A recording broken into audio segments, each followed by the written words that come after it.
Assalamualaikum warahmatullahi wabarakatuh. Perkenalkan, saya Lailatul Hasanah dari program studi D3 Farmasi Yanassusada Bangkalan.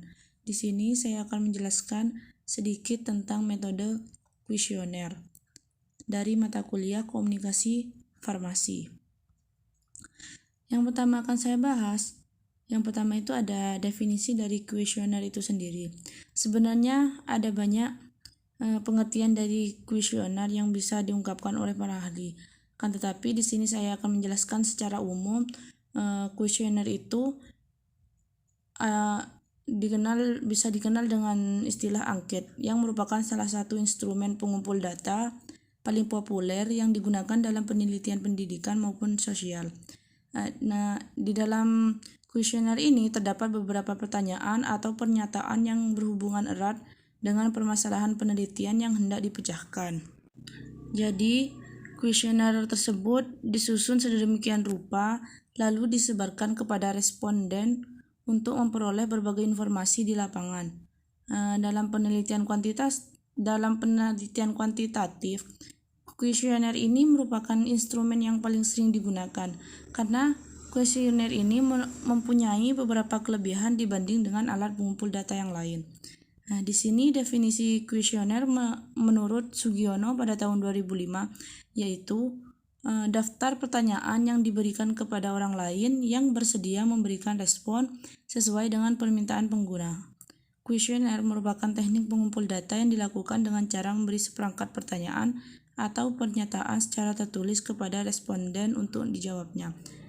Jadi, kuesioner ini bisa diartikan adalah sebuah pertanyaan yang diberikan kepada orang lain untuk mendapatkan informasi tentang apa yang ingin dicapai. Nah, adapun beberapa tujuan pokok dalam pembuatan kuesioner ini. Yang pertama itu untuk memperoleh data yang relevan dengan tujuan penelitian. Yang kedua untuk memperoleh data dengan reliabilitas dan validitas yang setinggi mungkin. Dan yang terakhir itu untuk sebagai alat untuk memperoleh data yang sesuai dengan tujuan penelitian dan penjabaran dari hipotesis. Nah, di sini ada fungsi dari kuesionernya juga yaitu yang pertama untuk mengumpulkan informasi sebagai bahan dasar dalam rangka penyusunan catatan yang permanen. Yang kedua itu untuk menjamin validitas informasi yang diperoleh dengan metode lain selain dari kuesioner. Yang ketiga untuk pembuatan evaluasi program pembimbingan.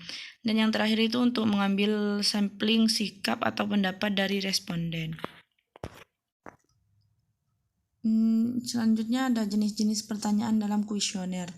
Yang pertama ada pertanyaan dengan jawaban tertutup. Jadi pada pertanyaan ini semua alternatif jawaban si responden tadi sudah disediakan oleh sang peneliti. Jadi responden itu tinggal memilih jawaban yang dianggapnya sesuai. Contohnya misalnya kita ingin mengisi tentang kuesioner, biasanya itu ada pilihan sangat setuju sekali, sangat setuju, setuju, tidak setuju, dan sangat tidak setuju.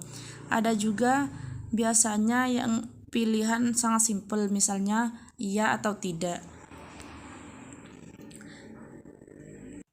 Jadi bisa disimpulkan keuntungan dari pertanyaan ini untuk si peneliti itu standar pertanyaan jawaban dari responden itu bisa dibandingkan dengan cepat. Jika untuk si responden itu lebih merasa yakin akan jawabannya, terutama bagi mereka yang merasa tidak yakin sebelumnya. Akan tetapi jika ada kelebihan pasti ada kekurangan. Kekurangan atau kelemahan di sini untuk responden itu sangat mudah menebak setiap jawabannya meskipun sebetulnya mereka tidak memahami masalahnya. Yang kedua itu responden merasa seperti frustasi dengan sediaan jawaban yang tidak satu pun ada yang sesuai dengan keinginannya. Bisa juga sering terjadi jawaban yang terlalu banyak sehingga membingungkan untuk responden tadi untuk memilihnya. Dan dari kelemahan ini, si responden dan si peneliti itu tidak bisa mendeteksi adanya perbedaan pendapat karena responden hanya disuruh untuk memilih jawaban yang sudah tersedia. Yang kedua itu ada pertanyaan dengan jawaban terbuka. Di sini maksudnya pertanyaan yang diberikan kebebasan penuh kepada responden untuk menjawabnya. Jadi di sini si peneliti itu tidak memberikan jawaban, akan tetapi si responden tadi yang menjawabnya dengan leluasa. Contohnya, misalnya saya ambil contoh, sebutkan 5 sifat misalnya pemimpin yang Anda sukai. Jadi si responden tadi akan menjawab sesuai dengan pendapatnya dengan dengan leluasa. Dari pertanyaan dengan jawaban terbuka ini, keuntungan yang bisa dirasakan itu dapat digunakan manakala semua alternatif jawaban tidak diketahui oleh peneliti, atau manakala peneliti itu ingin melihat bagaimana dan mengapa jawaban responden serta alasan-alasannya itu. Akan tetapi, kelemahan dari pertanyaan dengan jawaban terbuka ini, terlalu banyak variasi jawaban dari responden sehingga akan menyulitkan si peneliti tadi dalam melakukan pengolahan atau analisa data. Yang ketiga ada pertanyaan gabungan. Jadi pertanyaan gabungan ini gabungan antara jawaban tertutup dan jawaban terbuka. Jadi gunanya fungsi dari pertanyaan gabungan ini adalah untuk menjembatani kekurangan-kekurangan tadi yang saya sebutkan. Maka pertanyaan gabungan ini bisa digunakan.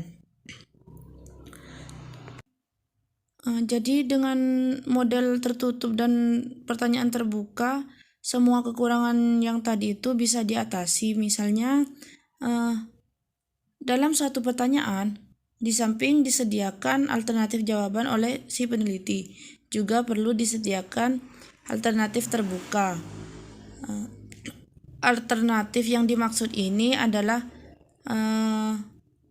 hal yang kesempatan untuk si responden untuk mengisi sendiri sesuai dengan pendapatnya secara bebas. Dalam metode untuk model pertanyaan gabungan ini bisa dilakukan pengelompokan ulang atas semua jawaban responden pada alternatif terbuka tadi. Atau bisa juga peneliti bisa ulang apakah jawaban responden yang terakhir itu sebenarnya sudah termasuk ke dalam salah satu alternatif jawaban yang tersedia.